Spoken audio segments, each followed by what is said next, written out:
Are we the creators, or are we just code running on a server sitting in someone else's basement? It sounds like late night dorm room philosophy, but right now, some of the smartest minds on Earth are losing sleep over this exact question. Back in 2003, an Oxford philosopher named Nick Bostrom introduced something called the simulation trilemma. He mapped out 3 potential timelines for advanced civilizations, and the math points to a deeply unsettling conclusion. Wait, so he essentially calculated that we're just highly advanced NPCs waiting for a player to log in? Pretty much. Bostrom argued that one of 3 things must be true. Option 1, human civilization destroys itself before reaching the technological capability to run ultra-realistic simulations. Option 2, we survive and reach that godlike tech level, but for some moral or legal reason, we completely ban the creation of simulated minds. The third option is where the unseen reality gets incredibly dark. We survive, we build the machines, and we press run. And if we press run, we wouldn't just make one simulation, right? We'd probably make millions of them just to study history or test outcomes. Billions, actually. We already build computer models to simulate weather, traffic patterns, and nuclear reactions. Once a civilization can simulate consciousness, they would create billions of ancestral simulations to study their own past. And inside those simulations, the digital people would eventually invent their own computers and run their own simulations. It becomes a never-ending chain of nested realities. Statistically speaking, if there are billions of artificial universes and only one true base reality, the mathematical probability that we are sitting in the real one is functionally 0. So Elon Musk and those tech billionaires who talk about this aren't just messing around. They actually believe the odds are 1 in billions. Neil deGrasse Tyson puts the odds at a clean 50-50, but many physicists agree with the 1 in billions metric. Everything we experience, every star in the sky, could just be a line of executing code. But a philosophical theory is just talk. That is, until you start finding the actual blueprints. If you want to know if you're inside a computer, you don't look at the screen, you look for the source code. When physicists try to explain the origins of the universe, they talk about the Big Bang, dark energy, and quantum foam. But if you strip all of that away, the entire universe operates on a very strict set of rules. The speed of light is rigidly capped. Gravitational force has an exact, unbending value. It acts less like a chaotic explosion of organic matter and a lot more like a carefully balanced operating system. Like how game developers put a speed limit on vehicles so the game engine doesn't crash from loading the map too fast. Exactly. And the fingerprints of this programming are everywhere in nature. Look at the Fibonacci sequence and the golden ratio. You get the sequence by adding the 2 previous numbers together, generating a highly specific mathematical spiral.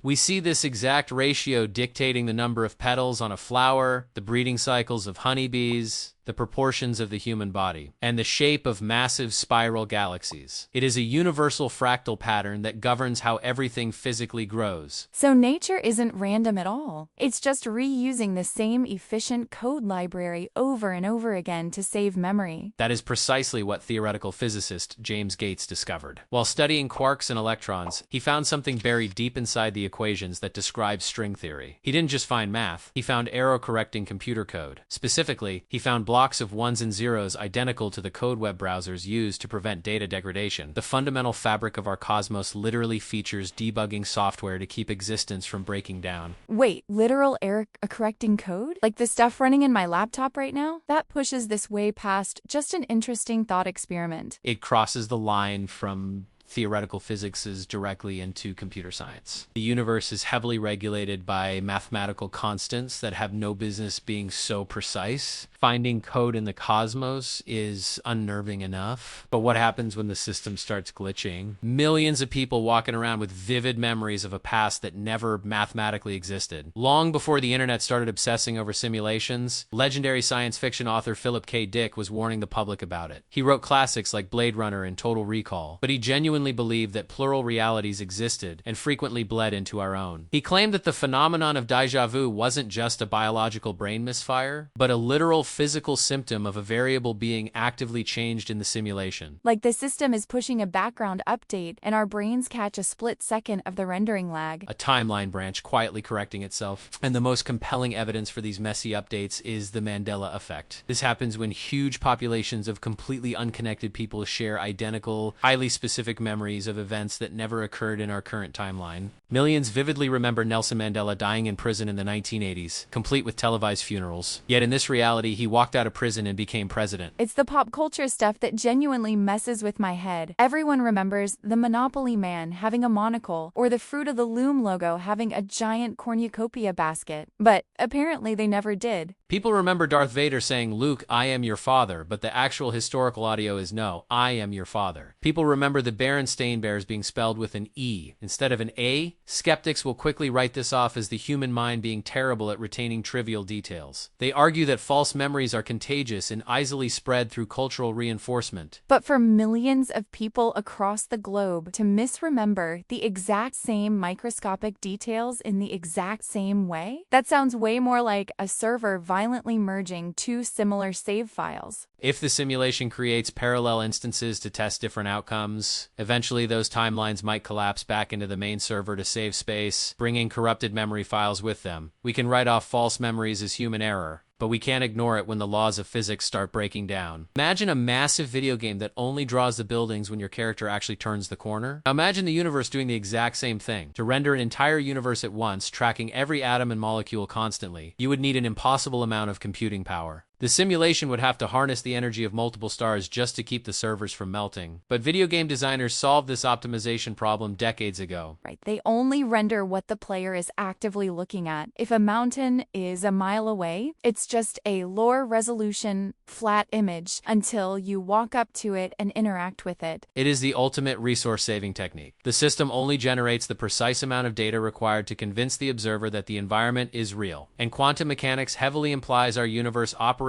on this exact same principle. It all comes down to the most confusing scientific test in human history, the double-slit experiment. When scientists fired particles of matter like electrons through a single slit, they hit the wall behind it and form a single clump. When fired through two slits, common sense says you would get two clumps. But they don't do that, right? They act like a ripple of water and create a massive interference pattern all over the wall. Exactly. Solid matter suddenly starts behaving like a wave of potential energy. It made zero sense, so scientists decided to install a tiny camera detector right at the slits to observe the electrons as they pass through. But the moment they plugged in the detector to watch the process, the interference pattern vanished entirely. The electrons instantly went back to behaving like solid particles and formed two distinct clumps on the wall. Hold on, so just the simple act of a camera looking at the electrons forced them to change how they physically act? Yes, when they are not being observed, the particles exist only as a wave of probability, a blur of potential data. The second a conscious observer or a piece of recording equipment looks at them, the system is forced to lock them into a physical state. The universe only renders the solid particles when someone is actively watching. And the moment scientists tried to outsmart this rendering engine, the hidden framework fought back. What if an action you take right now could rewrite the history of a galaxy 100 million light years away? Physicist John Wheeler decided to push the rendering limits of the double-slit experiment by trying to trick the simulation. He set up the exact same test, but he introduced a massive variable. He decided to leave the camera turned off while the particles passed through the slits, waiting until the absolute last microsecond to switch it on before they hit the final wall.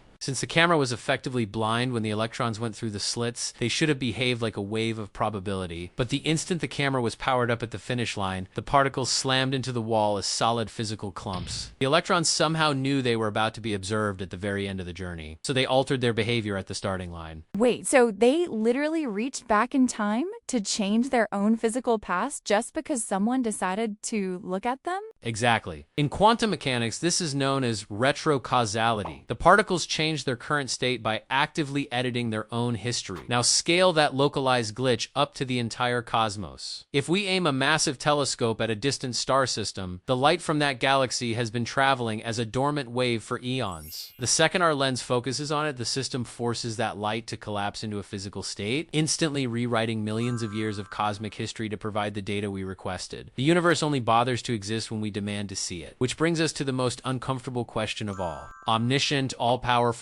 and existing entirely outside of time. Are we describing a divine creator or a teenager with a really good hard drive? If you trace the simulation parameters all the way to the top, you inevitably hit a massive philosophical wall. You are forced to ask who wrote the base code. And when you describe the architect of this system, you are describing an entity that operates completely beyond our three-dimensional limitations. This architect possesses absolute control over our reality. They establish the foundational laws of physics, gravity, and mathematics. Because they wrote the code, they can bend or break those rules whenever they see fit, generating anomalies that humans would classify as miracles or paranormal events. They possess the computational power to monitor every single variable in every living consciousness simultaneously. That sounds exactly like every major religion's definition of God, like down to the absolute letter. It is structurally identical. The fascinating paradox here is that many of the most vocal supporters of simulation theory consider themselves fiercely analytical atheists. They completely reject traditional religion as archaic superstition, yet by relying strictly on advanced mathematics and quantum mechanics, they have accidentally constructed the exact same theological framework. A supreme invisible creator who programmed our entire existence and quietly watches the system run.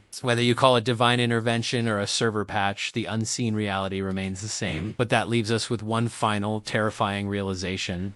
If your pain is just data and your joy is just a rendering trick, does any of it actually matter? The biggest psychological hurdle to accepting this artificial framework is the overwhelming fear of meaninglessness. Critics argue that if there is no true base reality, then human life is just a disposable string of temporary code. They claim that without a physical universe, our choices carry zero weight and our actions lack any permanent consequence. But those critics are missing the point entirely. It fundamentally does not matter if the fabric of our world is constructed from biological carbon atoms or digital bits. We still physically feel the pain. We still mentally experience the joy. The internal emotions are completely authentic, even if the external environment generating them is highly synthesized. Consequences of how we treat each other inside this machine are absolutely real to the avatars forced to experience them. So basically, don't go treating life like a chaotic video game just because you think you found a glitch in the Matrix. Precisely, prickly bound to the parameters of this specific program, so we have to play the game to the absolute best of our abilities. Thank you for joining us down this rabbit hole tonight on Two Weirdos. If this late night conversation shifted your perspective, hit that subscribe button and share this with someone who needs their reality checked. Drop a comment below. Do you think you've ever spotted a glitch in your own life? Keep questioning the narrative, stay curious, and remember, the architect is always watching.